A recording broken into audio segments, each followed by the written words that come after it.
بسم اللہ الرحمن الرحیم۔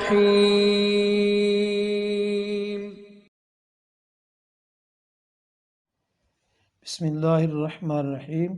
امام غزالی رحمۃ اللہ علیہ نے احیاء علوم الدین میں حدیث شریف نقل کی ہے کہ ایک شخص نے رسول اللہ صلی اللہ تعالیٰ علیہ وسلم سے عرض کی، یا رسول اللہ صلی اللہ تعالیٰ علیہ وسلم، دنیا نے مجھ سے رخ پھیر لیا ہے اور میرے ہاتھ میں جو کچھ تھا وہ گم ہو گیا ہے، ختم ہو گیا ہے۔ تو آپ علیہ السلام نے فرمایا کہ تم ملائکہ کی تسبیح اور ہر مخلوق کی دعا کیوں نہیں پڑھ لیتے؟ صحابی نے پوچھا، یا رسول اللہ صلی اللہ تعالیٰ علیہ وسلم وہ کیا ہے؟ فرمایا، طلوع فجر اور نماز فجر کے درمیان 100 بار سبحان اللہ و بحمدہ، سبحان اللہ العظیم، استغفر اللہ پڑھ لیا کرو، اس سے تمہارے پاس دنیا نہ چاہتے ہوئے بھی ذلیل ہو کر آئے گی۔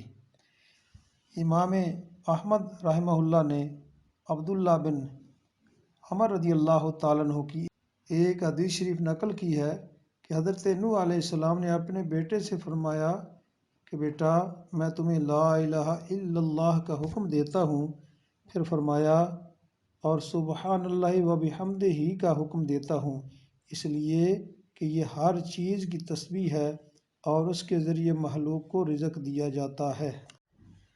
ایسی ہی دینی اور اسلامی اچھی ویڈیو کو دیکھنے کے لیے ہمارے اس چینل کو سبسکرائب کریں، ویڈیو کو لائک اور شیئر بھی کر دیا کریں۔